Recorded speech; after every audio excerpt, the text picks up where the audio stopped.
नमस्कार, आप देख रहे हैं राज्यसभा टीवी। आपके साथ मैं हूं अंकिता और सबसे पहले एक नजर डालेंगे इस वक्त की हेडलाइंस पर। कर्नाटक में बागी विधायकों के इस्तीफे पर विधानसभा अध्यक्ष के फैसले का सभी को इंतजार। कांग्रेस विधायक दल की बैठक के बाद सिद्धारमैया ने कहा, इस्तीफा देने वाले विधायकों को अयोग्य ठहराने की मांग करेगी कांग्रेस। एक और कांग्रेस विधायक रोशन बैग ने भी दिया इस्तीफा। बीजेपी ने की मुख्यमंत्री एचडी कुमारस्वामी के इस्तीफे की मांग।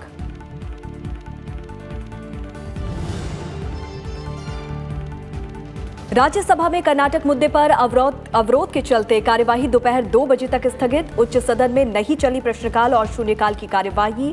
सभापति की ओर से शून्यकाल में कांग्रेस को मुद्दा उठाने की अनुमति दिए जाने के बावजूद जारी रहा गतिरोध। कर्नाटक मुद्दे पर लोकसभा में कांग्रेस सांसदों का वॉकआउट। रक्षा मंत्री राजनाथ सिंह ने कहा, कर्नाटक का संकट कांग्रेस का अंदरूनी मामला।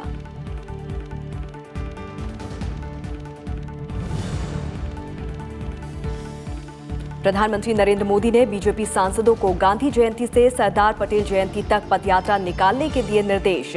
बीजेपी संसदीय दल की बैठक के बाद संसदीय कार्य मंत्री ने कहा, हर संसदीय क्षेत्र में 150 किलोमीटर की पदयात्रा में विधायक, पार्टी नेता और कार्यकर्ता भी होंगे शामिल।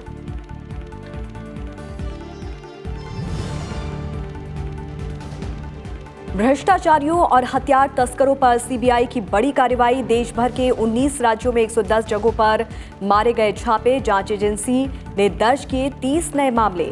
सीबीआई ने बीते मंगलवार को बैंक धोखाधड़ी के आरोपियों के खिलाफ चलाया था बड़ा अभियान।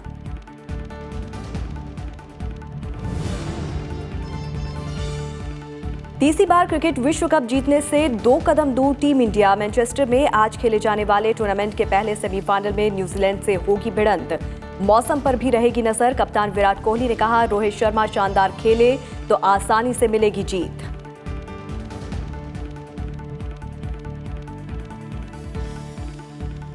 कर्नाटक में कांग्रेस जेडीएस की सरकार पर संकट के बादल छाए हुए हैं। बीते 3 दिनों से राज्य में लगातार सियासी उथल-पुथल मची हुई है। कर्नाटक में 12 जुलाई से शुरू होने वाले विधानसभा सत्र से पहले 13 महीने पुरानी कांग्रेस जेडीएस सरकार को बचाने की रणनीति पर चर्चा करने के लिए आज कांग्रेस की तरफ से अहम बैठक बुलाई गई। कांग्रेस विधायक दल की बैठक में कई विधायकों के शामिल न होने से अटकलें तेज हो गई हैं। इस बीच कांग्रेस नेता और राज्य के पूर्व मुख्यमंत्री सिद्धारमैया ने कहा, वो इस्तीफा देने वाले विधायकों को अयोग्य ठहराने की मांग करेंगे। साथ ही उन्होंने बीजेपी पर सरकार को अस्थिर करने का आरोप लगाया। This government has been in existence since more than 1 year.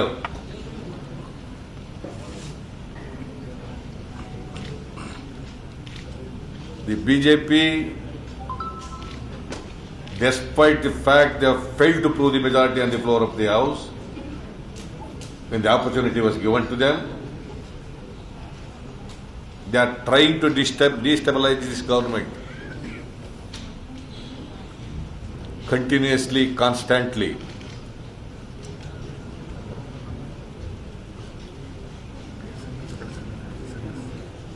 Five times they have attempted to destabilize this government.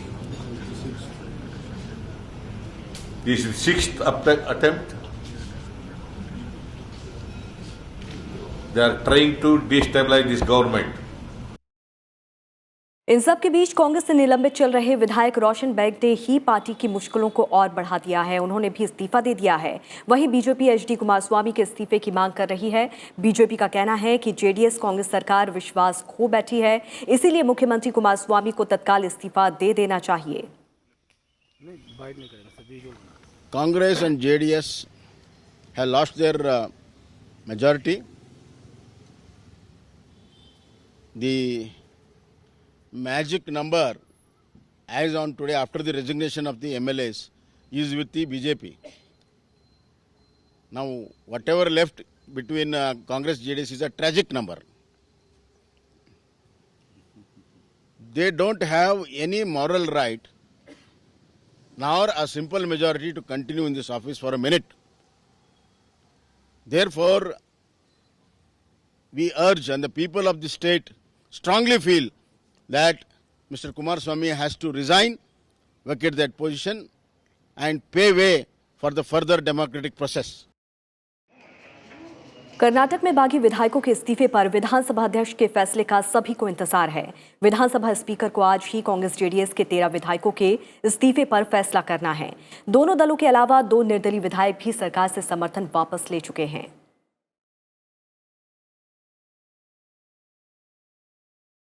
Karnataka में जारी राजनीतिक संकट को लेकर आज राज्यसभा की कार्यवाही में अवरोध देखने को मिला।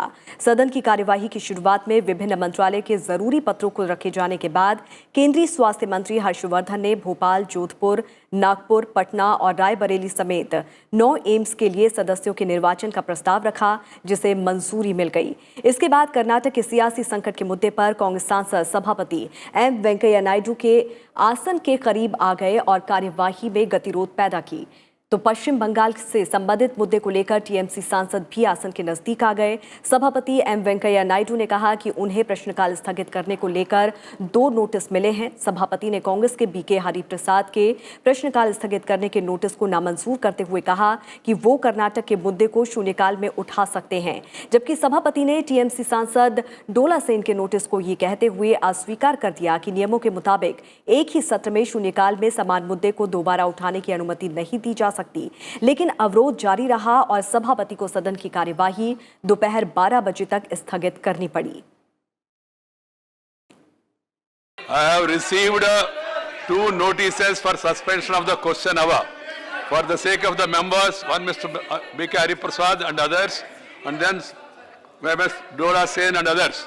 About these 2, one is connected with Karnataka. I am not allowing it, but I can allow it during 0 hour if the members wish. Second is, as far the issue of Dora Sen is concerned, this same issue was discussed in this house through 0 hour. Same issue on 21st June, on the very first day. On the very first day, same issue has been discussed. As per the rules, you cannot discuss the same issue twice in the same session. That's why I have not allowed it. There is a budget discussion today. You can discuss in budget this thing. If you seems to have decided not to allow the house to function, 13 days we have functioned very effectively. People are happy. They are appreciating about Rajya Sabha. If you have decided to disturb it, then the house is adjourned to meet at 12 o'clock today. दोपहर 12 बजे सदन की कार्यवाही शुरू हुई, लेकिन गतिरोध जारी रहा और प्रश्नकाल की कार्यवाही नहीं चल पाई और सदन की कार्यवाही दोपहर 2 बजे तक स्थगित करनी पड़ी। हम लोगों ने पिछले दिनों बहुत अच्छी तरह काम किया। देश में राज्यसभा की बहसों को लेकर बहुत अच्छी तस्वीर बनी। हम लोग उसको उस क्रम को आगे बढ़ाए। मेरा निवेदन होगा अपनी अपनी जगह जाए।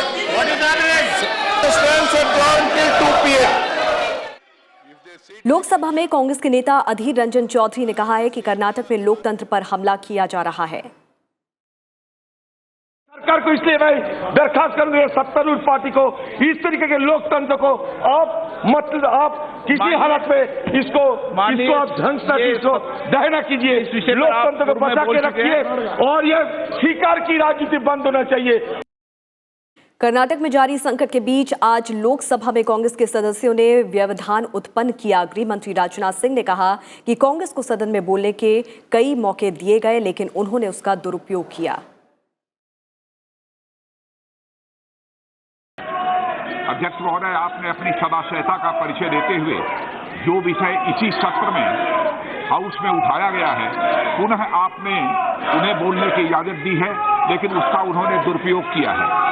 यह सच है, कर्नाटक में जो कुछ भी हो रहा है यह कांग्रेस के अपने घर का यह मामला है, लेकिन अपने घर को अपने हाउस को यह संभाल नहीं पा रहे हैं, बल्कि पार्लियामेंट के इस लोअर हाउस को डिस्टर्ब करने की अपनी तरफ से कोशिश कर रहे हैं।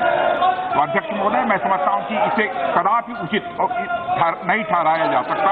यही मैं कहना चाहता हूं। और इस मामले में और अधिक जानकारी के साथ हमारे संवाददाता पंचानन मिश्रा इस वक्त हमारे साथ संसद परिसर से जुड़ रहे हैं। सीधे रुख करते हैं पंचानन का। पंचानन, कर्नाटक में जारी राजनीतिक संकट को लेकर राज्यसभा की कार्यवाही अवरोधित रही, तो वहीं बजट को लेकर भी आज राज्यसभा में चर्चा होनी है, लोकसभा में भी आज इस पर चर्चा जारी रहने वाली है दूसरे दिन भी। देखिए अंकिता, पहली बार इस सदन में इस सत्र में पहली बार हमने देखा है कि राज्यसभा की कार्यवाही बाधित हुई है अवरोध की वजह से। और आज का जो अवरोध है वो कांग्रेस पार्टी ने रूल 267 के तहत जो बिजनेस एडजमेंट मोशन लाया था कि सदन की कार्यवाही स्थगित करके और कर्नाटक के मुद्दे पर चर्चा कराई जाए, लेकिन उसको सभापति ने स्वीकार नहीं किया। हालांकि सभापति ने कहा था इसको शून्यकाल में उठाया जा सकता है, लेकिन कांग्रेस इसको लेकर लगातार विरोध कर रही थी। साथ साथ तृणमूल कांग्रेस पार्टी, उसका भी विरोध यहाँ पर मेजर जो PSUs हैं राज्य में, उसके डिसइन्वेस्टमेंट के विरोध में था। तो ये दोनों मुद्दे ऐसे थे जिसको लेकर सदन में अवरोध हुआ और कार्यवाही पहले 11 बजे स्थगित करनी पड़ी 12 बजे तक के लिए, और 12 बजे जब सदन की कार्यवाही शुरू हुई तो फिर इसको यही मुद्दा छाया रहा और 2 बजे तक की कार्यवाही स्थगित हो गई। राज्यसभा के बिजनेस की अगर बात करें तो आज आम बजट पर चर्चा शुरू होनी है। लगभग 2 दिनों की ये चर्चा है, तो उम्मीद की जानी चाहिए कि इस बार जो भोजनावकाश के बाद जो कार्रवाई होगी उसमें बजट पर चर्चा होगी। पंचनन, बहुत बहुत शुक्रिया इस तमाम बातचीत के लिए, तमाम जानकारी के लिए। और इससे पहले सदन की कार्यवाही की शुरुआत में सबसे पहले गुजरात से हाल में राज्यसभा के लिए निर्वाचित लोखंडवाला जुगल सिंह माथुर जी ने सदस्यता की शपथ ली।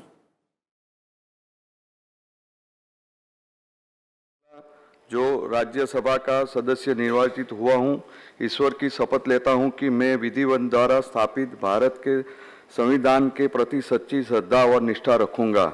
मैं भारत की प्रभुता और अखंडता अक्षुण्ण रखूंगा तथा जिस पद को मैं ग्रहण करने वाला हूं उसके कर्तव्य को श्रद्धापूर्वक निर्वहन करूंगा।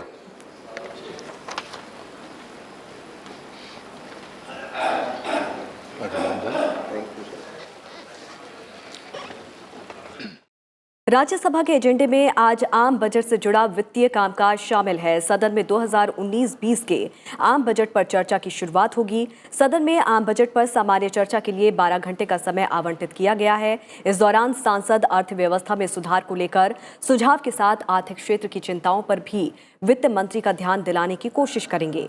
चर्चा के दौरान विभिन्न दलों के सांसद अपने विचार और सुझाव रखेंगे। वित्त मंत्री निर्मला सीतारमण ने 5 जुलाई को 2019-20 के लिए आम बजट पेश किया था। बजट के बाद वित्त मंत्री निर्मला सीतारमण ने कहा था कि इसमें 10 साल का विजन और 5 साल के लक्ष्य तय किए गए हैं। प्रधानमंत्री नरेंद्र मोदी ने भी आम बजट को नए भारत के निर्माण का बजट बताया है।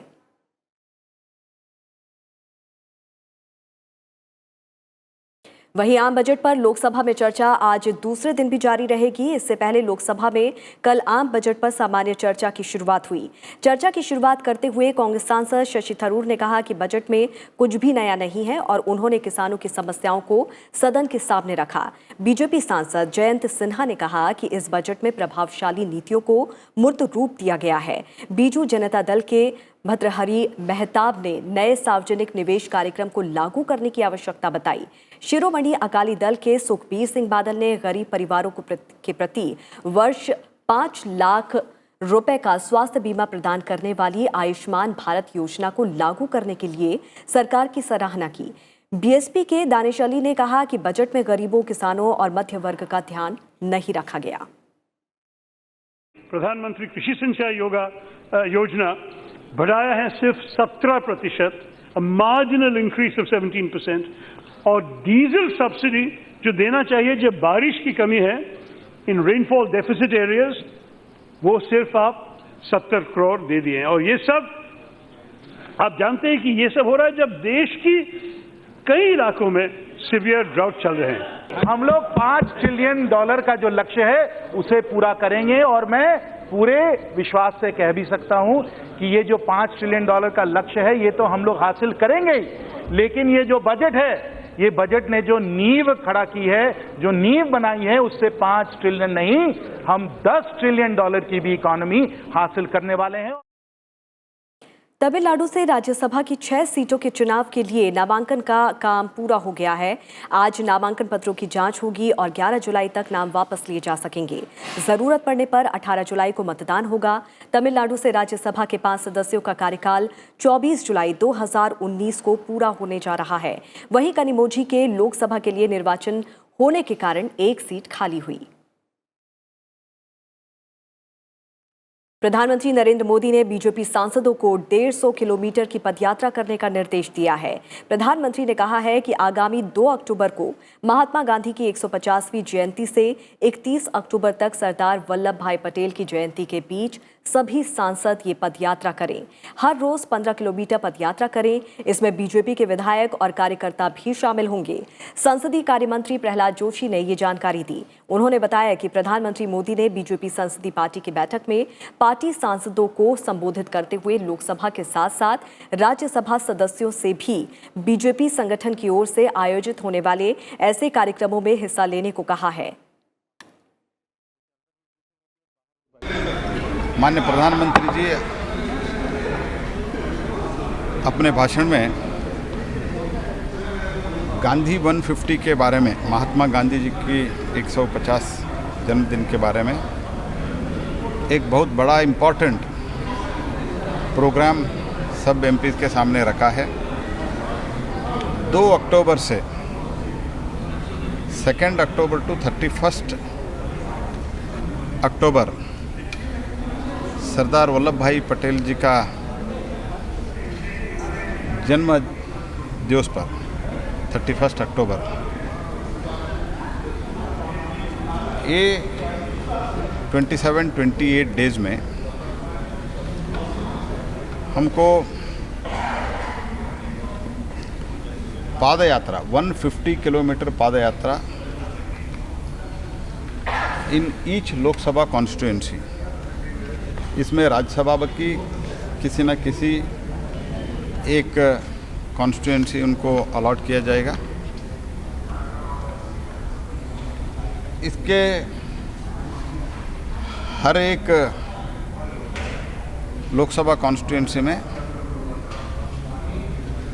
15-20 टीम बना के हर रोज 15 किलोमीटर पादयात्रा, इसमें हर बूथ को कवर करना।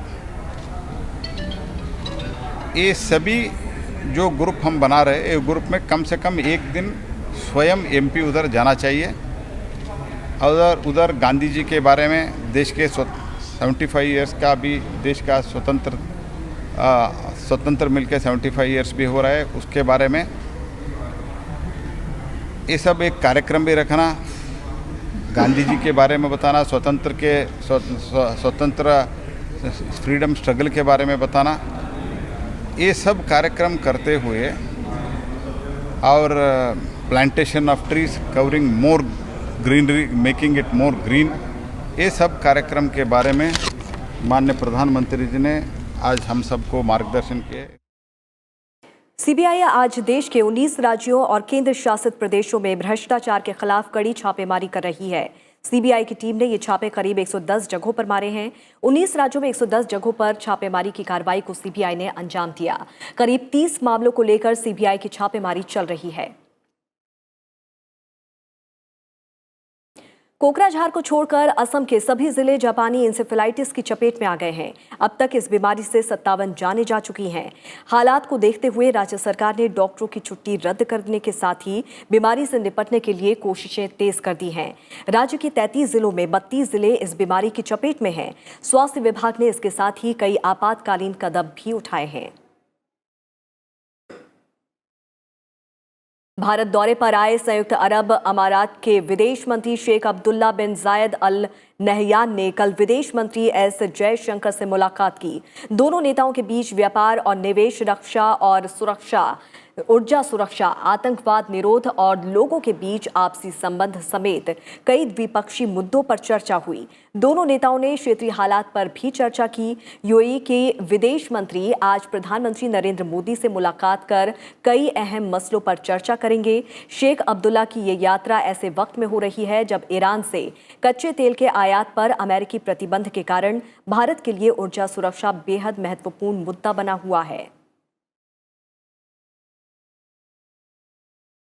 ईरान 2015 में हुए परमाणु समझौते को तोड़ने की दिशा में आगे बढ़ता दिख रहा है। उसने समझौते में यूरेनियम संवर्धन के तय किए गए केप को तोड़ दिया और इसका यूरेनियम संवर्धन 4.5% के पार पहुंच गया। 2015 में संयुक्त राष्ट्र सुरक्षा परिषद के स्थायी सदस्यों जर्मनी और यूरोपीय संघ के साथ ईरान की डील हुई थी, जिसके तहत यूरेनियम संवर्धन की सीमा 3.67% तय की गई थी, जो सीमा 90% के उस स्तर से बहुत नीचे है जो परमाणु हथियार बनाने के लिए जरूरी है। तेहरान ने ये सीमा ऐसे वक्त में तोड़ी है जब उसने विश्व शक्तियों को समझौते को बचाए रखने के लिए 60 दिन का समय दिया है। उधर यूरेनियम संवर्धन को लेकर अमेरिकी राष्ट्रपति डोनाल्ड ट्रंप ने ईरान को आगाह किया है। उन्होंने न्यू जर्सी के मॉरिसटाउन में कहा कि बेहतर होगा कि ईरान सावधान रहे। मौजूदा गतिविधि के बीच फ्रांस 2015 के समझौते को बचाने की कवायद कर रहा है। फ्रांस के राष्ट्रपति इमैनुअल मैक्रों ने कहा है कि वो ईरान और पश्चिमी सहयोगियों के बीच 15 जुलाई तक वार्ता फिर से शुरू कराने की कोशिश में जुटे हैं ताकि क्षेत्र में तनाव कम किया जा सके। और अब बात करते हैं क्रिकेट विश्व कप की।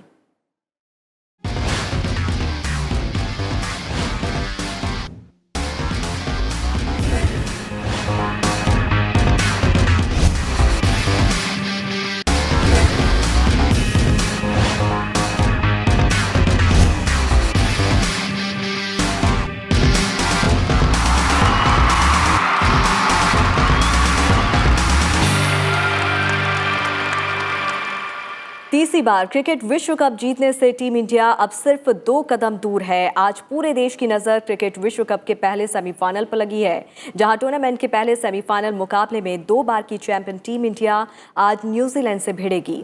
दोनों टीमों के बीच मुकाबला भारतीय समय के अनुसार दोपहर 3 बजे से मैनचेस्टर के ओल्ड ट्रैफर्ड मैदान में खेला जाएगा। टीम इंडिया शानदार लय में नजर आ रही है।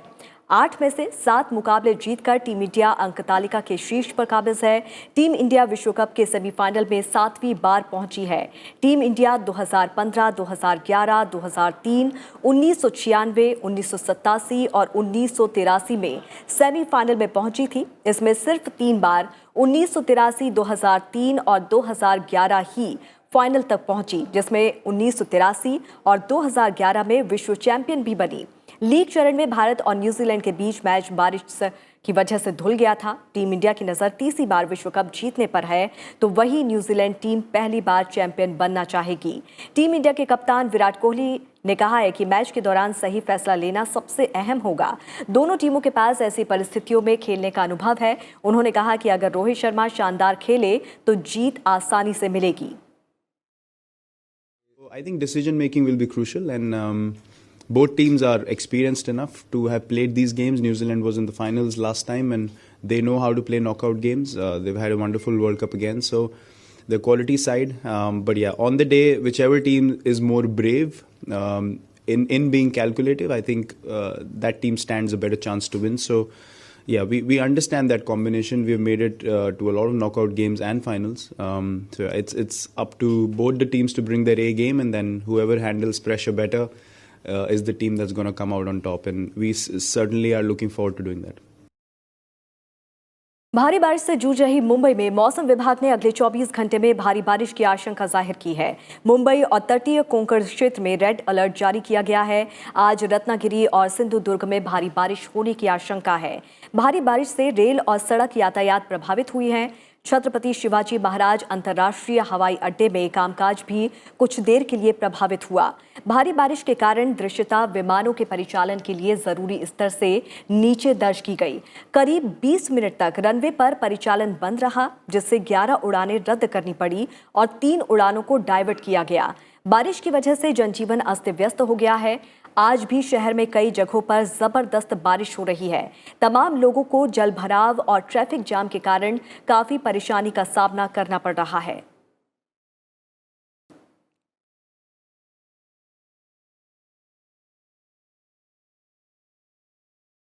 आज बॉलीवुड के मशहूर कलाकार गुरुदत्त की जयंती है। बहुमुखी प्रतिभा के धनी गुरुदत्त अदाकारी की मिसाल थे। उनकी गिनती बॉलीवुड के बेहतरीन कलाकारों में होती थी। 9 जुलाई 1925 को बेंगलुरु में जन्मे गुरुदत्त का असली नाम वसंत कुमार शिव शंकर पादुकोण था।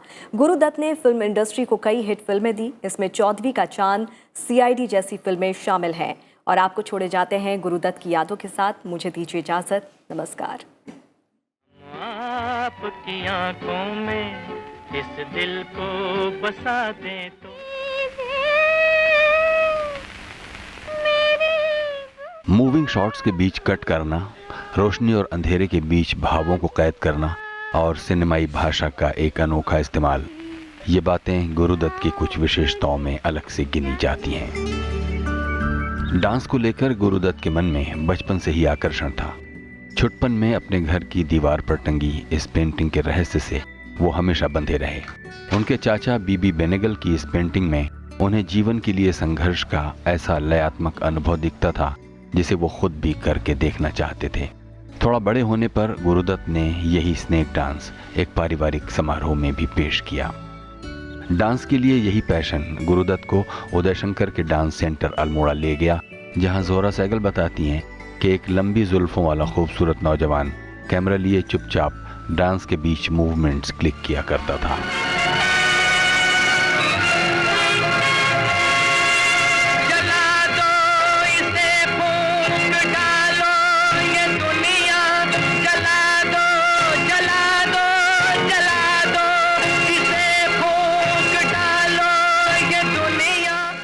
फिल्मों में गुरुदत्त की शुरुआत भी बतौर कोरियोग्राफर ही हुई, लेकिन 39 साल की उम्र में गुरुदत्त ने जब इस दुनिया को अलविदा कहा तो उनकी बनाई फिल्में दर्शकों का अनुभव संसार हिलाकर रख चुकी थीं।